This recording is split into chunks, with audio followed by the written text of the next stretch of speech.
Hey everybody, I'm East Coast Pete, bringing you another segment of my show for drummers only. And you asked for it, and here it is. Today we're going to talk about Mr. John Bonham. How do you basically come out of nearly nowhere and in less than a decade become the hands down number one rock drummer, as well as doomed to die young as an alcohol casualty? Here are the facts which, in any other setting, would be unimaginable as anything but sensational fiction. John Henry Bonham was born in 1948 and he died in 1980. He's an English musician best known as Led Zeppelin's first and only drummer. Known for his power and, more importantly, as a curator of the groove. Grew up in Redditch, Worcestershire, about 15 miles north of Birmingham. He played on pots and pans at age 5. Who didn't? He was given a snare drum when he was 10. His first full drum kit, a Premier percussion set, was provided when he was 15. He never took music or drum lessons. His first bands were the Blue Star Trio and Jerry Levine and the Avengers. After leaving school in '64, he took work as an apprentice carpenter with his dad, and he also joined Terry Webb and the Spiders. He also played with Birmingham bands the Nick James Movement and the Senators, A Way of Life, and in 1966 he landed with the Crawling King Snakes, which was fronted by Robert Plant. In '67, Plant formed the band Band of Joy, and chose Bonham to play drums. They recorded some demos of blues rock. Tim Rose, an American singer, toured Britain and asked the Band of Joy to open for him. When Rose returned months later, Bonham toured with Rose's band. Upon the breakup of the Yardbirds in 1968, Jimmy Page formed a new band and recruited Plant, who suggested Bonham.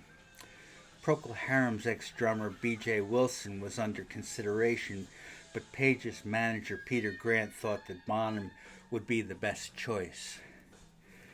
First known as the New Yardbirds, Bonham had turned down Joe Cocker to join Plant, Page, and session bassist John Paul Jones.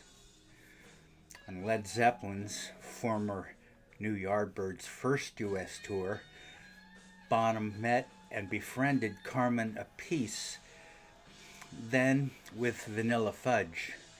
Appice introduced Bonham to Ludwig drums, which Bonham would use for the rest of his career. Bonham used the longest, heaviest drumsticks available. His heavy-handed groove can be heard on Zepp numbers such as Moby Dick, Immigrant Song, When the Levee Breaks, Kashmir, The Ocean, Achilles' Last Stand, and Communication Breakdown. Many, many more. But Bonham also had Dynamics. Misty Mountain Hop and No Quarter are examples of this. And later songs saw Bonham playing funk and reggae styles on Royal Orleans and Fool in the Rain.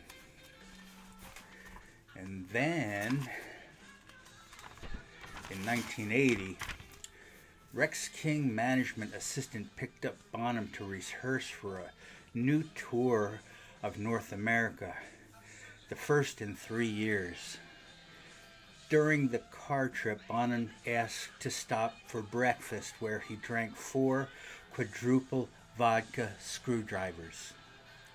He continued to drink during the rehearsals.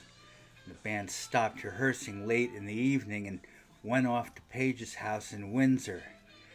After midnight, Bonham fell asleep. He was taken to bed and placed on his side. Tour manager Benji Lefebvre and John Paul Jones found Bonham unresponsive the next afternoon. Bonham was gone, dead at 32. The finding was accidental death. The autopsy found no other drugs in his system. Rolling Stone magazine said he was on medication for depression and anxiety, but not at the time of his death.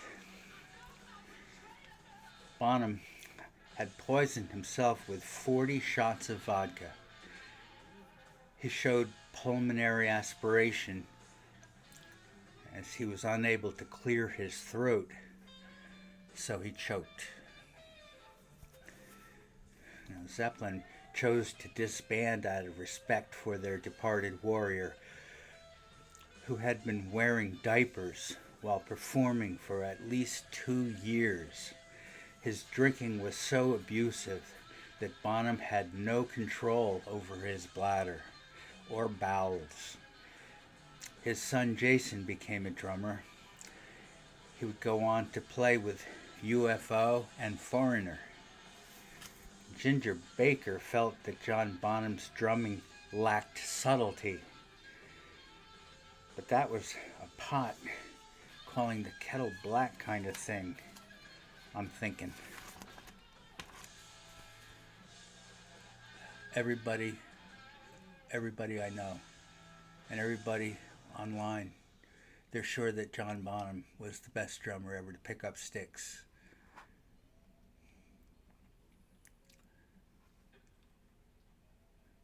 If I played my drums with parade snare sticks, I'd go through heads like no tomorrow. Or bash cymbals until they broke in half. So I didn't use those. I used some good old Regal Tip 3As. Those were heavy enough for East Coast Pete. When we covered Led Zeppelin songs in high school, like Whole Lot of Love. Why that one in particular? It's got an easy guitar part. It does. Let's go heavy metal. Well, anyway, I'll be with you shortly because I'm going to go away and come back again. And when I do, we're going to talk about Mr. Lee Bonham. Thank you for being with me for Drummers Only. See you next time.